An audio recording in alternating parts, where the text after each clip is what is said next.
Hello मुंसियो, here your mentor Nikhil Pant from team Munsi YouTube channel. तो बच्चों हम कर रहे थे कंज्यूमर प्रोटेक्शन वाले चैप्टर, जिसमें हमने पार्ट 1 कंप्लीट कर लिया था। देखो बच्चों, पार्ट 1 में हमने पढ़ा था कंज्यूमर प्रोटेक्शन क्या क्या होता है, कंज्यूमर प्रोटेक्शन इंपॉर्टेंट क्यों है by the consumer point of view और by business point of view, हमने दोनों पढ़ लिए थे। देन हमने पढ़ा था कि कंज्यूमर के साथ क्या क्या फ्रॉड होते हैं, किससे वो बच सकता है, उसके लिए क्या क्या लॉ बनाए हैं। अब आज की वीडियो में हम क्या पढ़ने वाले हैं, आज की वीडियो में हम पढ़ने वाले हैं कि अगर कंज्यूमर के साथ कोई फ्रॉड हो गया तो वो लेके कहां जाए, वो किसके पास जाए कि ये जो फ्रॉड उसके साथ हुआ है, अनफेयर ट्रेड प्रैक्टिस उसके साथ हुई है, वो सॉल्व हो जाए। तो आइए आज की वीडियो में हम वही पढ़ने वाले हैं। तो आज पहला टॉपिक वही है कि अगर आपके साथ कोई अनफेयर ट्रेड प्रैक्टिसेस हो जाती हैं तो आप उसको लेके किसके पास जाएंगे। तो कमीशन बनाए गए हैं, कंज्यूमर रिड्रेसल एजेंसीज बनाई गई है अंडर कंज्यूमर प्रोटेक्शन एक्ट 2019 के अंडर। इसमें 3 कमीशन आती हैं, डिस्ट्रिक्ट कमीशन, नेशनल कमीशन और स्टेट कमीशन। ये 3 कमीशन इसके अंदर आते हैं। अब धीरे धीरे हम इनको समझेंगे। पढ़ने से पहले टीम मुंसी के बच्चे को हम एग्जाम्पल देके समझाते हैं, या तो रियल लाइफ एग्जाम्पल या कोई हाइपोथेटिकल एग्जाम्पल, क्योंकि यार बिजनेस अगर आप पढ़ ले हो तो एग्जाम्पल तो भाई यार उसके बिना मजा ही नहीं आता, बिजनेस पढ़ने में बोरिंग हिस्ट्री टाइप का लगता है। ये हैं हमारे चंगू साहब, ठीक है, चंगू साहब हैं। इनके साथ मान लो कोई 100-200 रुपए का क्या हो गया, अनफेयर ट्रेड प्रैक्टिस हो गई, कोई घोटाला कर दिया दुकान वाले ने। अब ये कहाँ जाएगा, सीधे हाई कोर्ट तो चले नहीं जाएगा। तो इसके लिए क्या कर रखी है सरकार ने, अंदर कंज्यूमर प्रोटेक्शन एक्ट के तहत 3 कमीशन बना रखी हैं, जिसमें पहली क्या है डिस्ट्रिक्ट कमीशन, दूसरी क्या है स्टेट कमीशन, तीसरी क्या है नेशनल कमीशन। 3 कमीशन बना रखी हैं। अब क्या होता है, हमारे ये भाई साहब जो होते हैं इनके साथ 100-200 रुपए का घपला हुआ होता है, तो वो क्या करते हैं डिस्ट्रिक्ट कमीशन में जाते हैं। क्यों? क्योंकि डिस्ट्रिक्ट कमीशन में क्या होता है 1 करोड़ 0 से लेके 1 करोड़ तक के जितने भी केसेस होते हैं वो डिस्ट्रिक्ट कमीशन में सॉल्व होते हैं। अगर वो केस यहाँ सॉल्व नहीं हो पाए देन वो केस जाते हैं स्टेट कमीशन में, देन वो केस जाते हैं नेशनल कमीशन में। अब स्टेट कमीशन में अब ऐसा तो नहीं है कि आप सीधे स्टेट कमीशन में नहीं जा सकते हो, जा सकते हो। कब जा सकते हो, जब आपका केस जो वो 1 करोड़ से लेके 10 करोड़ के बीच में हो। और नेशनल कमीशन के लिए 10 करोड़ से लेके 10 करोड़ से लेके ऊपर होना चाहिए, 10 करोड़ प्लस। मतलब समझो अगर आप डिस्ट्रिक्ट कमीशन में भले आपके साथ 1 रुपए का घोटाला क्यों ना हुआ हो, 2 रुपए का घोटाला क्यों ना हो, 10 रुपए का घोटाला क्यों ना हो, आप डिस्ट्रिक्ट कमीशन में केस कर सकते हो। और उसके बाद अगर आपकी वहां सुनवाई नहीं हुई, मान लो आपके साथ 10 लाख का घोटाला हो गया, तो आप क्या करोगे, सीधे डिस्ट्रिक्ट कमीशन में जाओगे। अब डिस्ट्रिक्ट कमीशन में जाते ही वहां क्या होगे, आपका केस चलेगा। वहां आपको अगर आपको नहीं मिल पाता है आपका अच्छा रिजल्ट, तो आप क्या जाओगे स्टेट में जाओगे, स्टेट में नहीं मिल पाया नेशनल में चले जाओगे। अब यहाँ कई बच्चों का डाउट होता है कि क्या ये ऐसे पहले डिस्ट्रिक्ट में जाना पड़ता है, फिर स्टेट में जाना पड़ता है, फिर नेशनल में जाना पड़ता है? नहीं, मैंने आपको बताया अगर आपका 2 करोड़ है तो आप डिस्ट्रिक्ट में नहीं जाओगे, भले आप किसी भी डिस्ट्रिक्ट से हो, आप सीधे जाओगे स्टेट में, देन फिर नेशनल में। अगर आपका 10 करोड़ से प्लस का है तो डिस्ट्रिक्ट और स्टेट नहीं जाओगे, आप सीधे जाओगे कहाँ, नेशनल में जाओगे। अब आप अच्छे से एक बार इनको डेफिनेशन के साथ जो पीपीटी में लिखा गया है उसे पढ़ लेते हैं, ठीक है। देखो पहला है डिस्ट्रिक्ट कमीशन, जिसका पूरा नाम होता है district consumer dispute redressal commission, ठीक है। अब इसमें क्या लिखा है, देखो कोई भी केस जो क्या है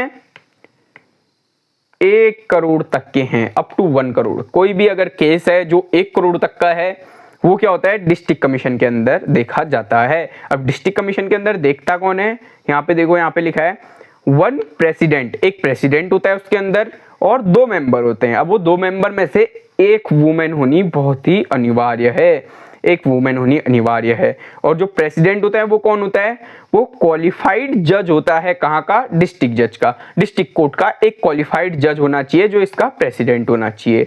अगर आपको यहाँ आपका न्याय नहीं मिलता है तो आप 45 डेज के अंदर कहाँ जा सकते हो, आप 45 डेज के अंदर जाओगे स्टेट कमीशन। स्टेट कमीशन का पूरा नाम क्या है, state consumer dispute redressal commission. देखो अब इसके अंदर क्या होता है, इसी भी आपके जो केसेस हैं वो 1 करोड़ से ऊपर होने चाहिए और 10 करोड़ से नीचे होने चाहिए। मतलब 1 करोड़ से लेके 10 करोड़ तक के कोई भी आपके ऐसे केस हैं या कोई भी आपका ऐसा आपके साथ अनफेयर ट्रेड प्रैक्टिस हुई है जिसमें आपके जो पैसा है वो 1 करोड़ से लेके 10 करोड़ के अंदर आता है, तो आप स्टेट कमीशन में अपने लिए केस लड़ सकते हो। अब इसमें भी केस कौन देखते हैं, वही जो स्टेट में जो डिस्ट्रिक्ट में देखते थे सेम वही, बट जो यहाँ जो प्रेसिडेंट होता है वो कौन होता है? हाई कोर्ट का क्वालिफाइड जज होता है। ये ध्यान में रखना। अच्छा, मैं आपको बताना भूल गया, ये जो टॉपिक है यहाँ पे मैं लिख लेता हूँ हर बार की तरह। 90 नहीं, थोड़ा कम, 83% चांस है इस टॉपिक के आने के, बट बहुत इंपॉर्टेंट है। किसी ना किसी शिफ्ट में, ये भी लिख देता हूँ, किसी शिफ्ट में तो जरूर आएगा, किसी ना किसी शिफ्ट में जरूर आएगा। यहाँ पे मैं अपनी साइन कर देता हूँ, ठीक है। अब देख लो, मैंने इतनी अच्छे से बोल दिया है, तो ये किसी ना किसी शिफ्ट में देखने को मिलेगा एग्जाम के बाद। इसी वीडियो के नीचे कमेंट करके जाना, ठीक है। तो अगर कोई जो केस है वो स्टेट कमीशन के अंदर नहीं सॉल्व हो पाया, तो आप क्या करोगे? विद इन यहाँ भी आप क्या करोगे? 45 डेज के अंदर नेशनल कमीशन में जाओगे। ओके, अब नेशनल कमीशन क्या होता है? नेशनल कमीशन भी वही होता है जिसको national consumer dispute redressal commission बोलते हैं, शॉर्ट में हम उसे नेशनल कमीशन बोलते हैं। अब नेशनल कमीशन में जो केसेस होते हैं वो क्या होते हैं? मोर देन, अगर कोई भी केस 10 करोड़ से ऊपर का है तो वो क्या होता है? नेशनल कमीशन में देखा जाता है। अब इसमें क्या होता है? इसमें कौन देखते हैं? एक प्रेसिडेंट जो होता है, कोई जो रिटायर्ड जज भी हो चलेगा, या कोई जो मेन अभी जज चल रहा है वो भी चलेगा। सिटिंग और रिटायर्ड जज of supreme court, supreme court का रिटायर और सिटिंग जज, कोर्ट का रिटायर और सिटिंग जज जो होता है वो इस नेशनल कमीशन का प्रेसिडेंट होता है। और एटलीस्ट 4 मेंबर तो होने ही चाहिए, बाकी एक क्या होनी चाहिए? औरत होनी चाहिए। यही आपका केस क्या करते हैं? सॉल्व करते हैं, ठीक है। अगर यहाँ भी आपका केस नहीं सॉल्व होता है, हालांकि यहाँ तो हो जाएगा, अगर नहीं होता है देन आप सुप्रीम कोर्ट में जा सकते हो। इंडिया के सुप्रीम कोर्ट में आप उस केस को ले जा सकते हो। बड़े बड़े जो केस होते हैं वो नेशनल कमीशन में क्या होते हैं? सॉल्व हो जाते हैं। नहीं होते हैं तो फिर वो कहाँ जाते हैं? सुप्रीम कोर्ट में जाते हैं। तो आपको समझ में आया होगा। नेक्स्ट टॉपिक देखते हैं। नेक्स्ट टॉपिक क्या है? अब आपने देखा कि यार आप कंप्लेन तो कर सकते हो, कहाँ कर सकते हो वो भी देख लिया। अब कंप्लेन कौन कौन कर सकता है ये भी हम देख लेते हैं। Who can file complain under the consumer protection act. ये सब कंज्यूमर प्रोटेक्शन एक्ट 2019 के अकॉर्डिंग चलेगा, ठीक है।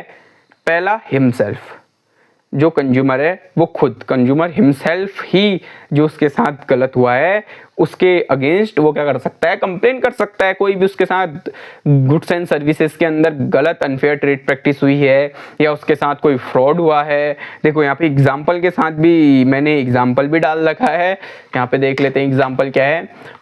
अगर आपने कोई फोन खरीदा है, वो काम करना बंद कर जाए विद इन अ वीक, ठीक है, विद इन अ वीक में काम करना बंद कर जाए, तो आप कंप्लेन कर सकते हो। और कहाँ कंप्लेन कर सकते हो? आप कंप्लेन कर सकते हो डिस्ट्रिक्ट कमीशन में। क्यों? क्योंकि फोन यार 1 करोड़ से ऊपर का तो नहीं होगा, ठीक है। कोई फोन नहीं है शायद अभी 1 करोड़ से ऊपर का, ठीक है। मान लो आपने क्या किया, 1 करोड़ का कुछ प्रोडक्ट खरीद लिया XYZ, अब वो खराब हो गया तो आप क्या करोगे? सीधे स्टेट कमीशन में चले जाओगे अपना केस करने, ठीक है।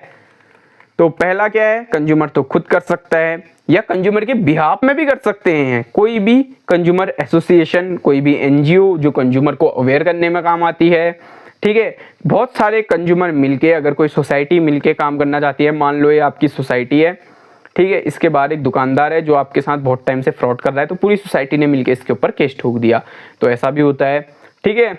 नेक्स्ट देख लेते हैं, कोई स्टेट और सेंटर गवर्नमेंट भी केस कर सकती है, ठीक है। लीगल रिप्रेजेंटेटिव, मान लो मैं केस नहीं करना चाहता, मेरे बदले मेरे माँ बाप, मेरे लीगल रिप्रेजेंटेटिव भी मेरे बदले केस कर सकते हैं। अब इस चैप्टर का बच्चों लास्ट टॉपिक आ गया है। बहुत छोटा सा चैप्टर था, हमने पहली वीडियो में भी पढ़ा था, इस वीडियो में भी बनाने का वैसे तो कोई मतलब नहीं था, पर मैंने सोचा आप टीम मुंशी से पढ़ रहे हो, आपके एग्जाम में बहुत अच्छे मार्क्स आने चाहिए, तो मैंने सोचा 2 पार्ट में पढ़ेंगे बच्चे, तो अच्छे से पढ़ेंगे, समझ समझ के पढ़ेंगे। तो वेज और मीन्स क्या है कंज्यूमर को प्रोटेक्ट करने के लिए? पहले सेल्फ रेगुलेशन, अगर मैं बिजनेस चला रहा हूँ, मैं खुद ही कंज्यूमर को अच्छे से रखूँ, क्वालिटी स्टैंडर्ड प्रोवाइड करूँ, क्वांटिटेटिव स्टैंडर्ड प्रोवाइड करूँ, अच्छे गुड्स प्रोवाइड करूँ, उसके साथ कोई अनफेयर ट्रेड प्रैक्टिस प्रोवाइड ना करूँ, ये मैं खुद भी इनिशिएटिव कर सकते हैं। कोई भी बिजनेसमैन खुद इनिशिएटिव भी ले सकते हैं। कंज्यूमर अवेयरनेस प्रोग्राम, जैसे जागो ग्राहक जागो प्रोग्राम था, सरकार ने चलाया था, वो भी हो सकता है। रोल ऑफ मीडिया, वो आज की डेट में मीडिया सबसे पावरफुल है, तो कंज्यूमर को अवेयर करने के लिए, कंज्यूमर में कंज्यूमर प्रोटेक्शन स्प्रेड करने के लिए, अवेयरनेस स्प्रेड करने के लिए मीडिया सबसे बेस्ट एग्जांपल होता है, ठीक है। गवर्नमेंट्स लॉ प्रोटेक्शन, जो आपने कंज्यूमर प्रोटेक्शन एक्ट वगैरह पढ़े थे, इनके बारे में कंज्यूमर को पता होना, इस वजह से हम कंज्यूमर को प्रोटेक्ट कर सकते हैं और अवेयर कर सकते हैं। बने रहो टीम मुंशी के साथ, सब्सक्राइब और team Munshi YouTube channel, the champ is in making.